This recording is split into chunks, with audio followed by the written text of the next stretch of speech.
কবিতাৰ শিৰোনাম বিনন্দীয়া সৃষ্টি, কবি ৰাজু বৰা। কি যে অপূৰ্ব এই পৃথিৱী, চাৰিওফালে থকা সেই সেউজীয়া গছ-গছনি, জকমকাই উঠা সেই ফুলনি তৰা, আকাশেদি উৰা সেই পক্ষীৰ জাক, নদীৰ সেই কুলুকুলু ধ্বনি, কিমান যে সুন্দৰ শান্তিময় অনুভৱ। কিন্তু চাৰিওফালে সেই জাবৰৰ দমখিনি কিয় বাৰু?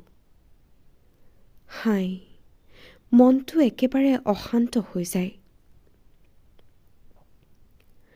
প্ৰকৃতিৰ দৰে সুন্দৰ সৃষ্টি মানুহ হৈ আমি পৰিৱৰ্তন হৈ গৈছো নেকি বাৰু?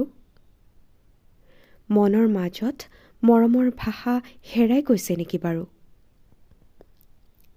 এটা এটা পল কৰ্মব্যস্ততাৰ মাজত ভাগৰুৱা অৱশ শৰীৰটোৱে হাহাকাৰ কৰিছে নেকি এষাৰ মৰম সনা মাত পাবলৈ? আছেনে নাই মোৰ বুকুৰ মাজত থকা কলিজাৰ টুকুৰাটো? দূৰ দিগন্তৰ পৰা ঘূৰি ঘূৰি পক্ষীটি আহি ঘৰ সোমাব। গছে পুৰণি পাত সলাই নতুন পাত মেলিব। মানৱ দেহা পুৰি ছাই হৈ যাব, কিন্তু থাকি যাব নিজৰ সুখ্যাতি, থাকি যাব নিজৰ যশ মান। ধন্য জীৱন, ধন্য প্ৰকৃতি, ধন্য মোৰ মাতৃভূমি।